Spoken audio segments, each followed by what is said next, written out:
tropical. Cabo, Cabo, Cabo, Cabo.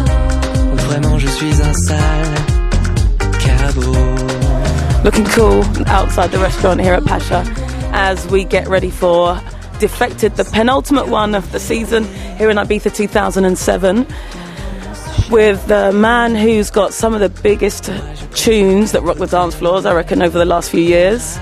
It's Martin Solveig. I want to talk about your music, because I first kind of got into you, I suppose, through Africanism and your connection with that. All right. Yeah, the that album was and quite the beginning, not the exact beginning, but quite the beginning, yeah.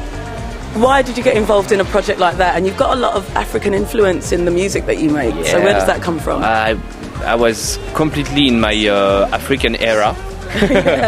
Your Fela Kuti era. Yeah, well, I've listened to a lot of Fela Kuti and all the African artists, and I still do actually. A bit less maybe now, but it will come back. It's inside. And so I was very lucky actually to be called by Bob Sinclair, that I didn't know at the time, 8 years from now,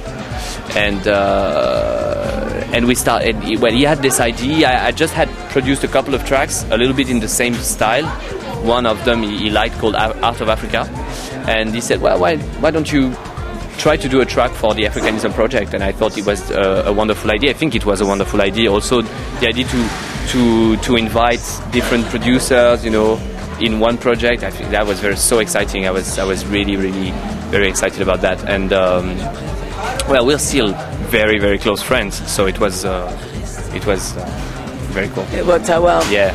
And then moving on from there, you've had lots of success with your albums, and I think they've been full of songs, even though it's dance music, it's house music for the clubs. It's lots of songs. Is that something you do on purpose? And lots of, I think the subject matter, it's something that people can really relate to, like about relationships and feelings and emotions. I think I've been quite eclectic in my work. I sometimes it's good, sometimes it's a bit disrupting for the people. But one of the two probably bases of what I do is the vocals and the funk. There's always a little bit of vocals and a little bit of funk in every track I do, even if it's African influenced or rock influenced or disco influenced or whatever. So this is like for me it's a basis, and well the lyrics are some lyrics are pretty meaningless and quite stupid, like because the meaning of a lyrics in a pop or dance song is quite secondary. The rhythm of the song is quite important. You can use the voice more as an instrument, and even sometimes as a percussive instrument.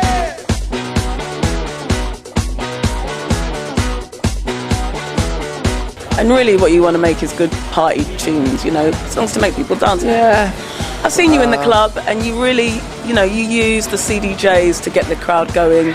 Yeah. I think it was maybe 2 years ago, and I watched you do a set, and I think it was a good 10 minutes of every house tune or every song that had the word everybody mixed into your everybody tune, which was your big tune at the time. Yeah. And I was watching, and the whole crowd just stood there with their mouths open, kind of thinking, what the hell is he doing? So you must spend a lot of time practicing this kind of, these kind of effects, and it must be important to you to work the crowd. I don't really practice my technical stuff, because it's just simple stuff that I use all the time. I just prepare the acapellas and the thing that I'm gonna feed the technique with. And so this takes time, of course, because you just need to search for the good tracks and good ideas of mashup that would work, or things like that. The good thing about those pioneer stuff is that you can really take the music to somewhere else and be more active, create more actually, than with a vinyl that we needed to play from beginning to the end. We can jump to a different section, then come back, then re-edit live, follow the people, and this brings a real live touch. Okay, and also with the songs that you've got out at the moment, I noticed that you've been directing the videos as well. Is the visual aspect very important to you alongside the music? Yeah, it's going to be more and more. I think, I'm personally very sensitive to visuals and videos. I look a lot, I watch some people, they never watch the videos, you know. And I'm a kind of video guy, so I like to watch MTV, you know, and check the videos, and I'm just doing jokes with my video. If you watch it just first degree, you will just find it bizarre or fun, and then if you think, you can find a lot of things actually. But you know, so that's the kind of thing I like, you know, like multiple way of interpreting one thing.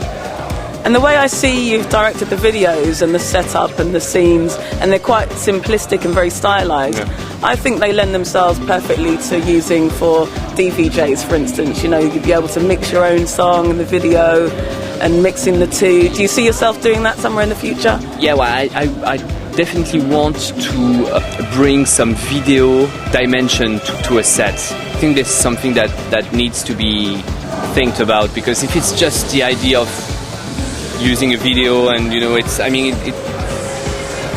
think it would not be that surprising. Okay, so I'm thinking of different ideas, but for sure the decks will be useful for that. But I think I know that there is probably something to do. You know, there are so many things to do with the techniques now. So at the moment I'm focusing a little bit on the music, because I'm back on the writing of a new album. But I'm sure I will come out with some ideas on the visual aspects again also. So what's the new album all about? Tell us a bit about that. The new album is. Where are you going to get your influence from this time? The idea I had recently is that if I'm an artist, and if I have really a personality, it's the center of a circle. And since the beginning, I've been surrounding the center of the circle, right. And hopefully I'm getting closer to the center. And so probably my new album is closer to the center than was the previous one, because it will be probably a bit more me, if it's possible, and as fresh and surprising as possible. Which doesn't mean it's going to be better for the people or not. I'm not sure about that. This you can never know. But at least for myself, I want to make sure I'm evolving always.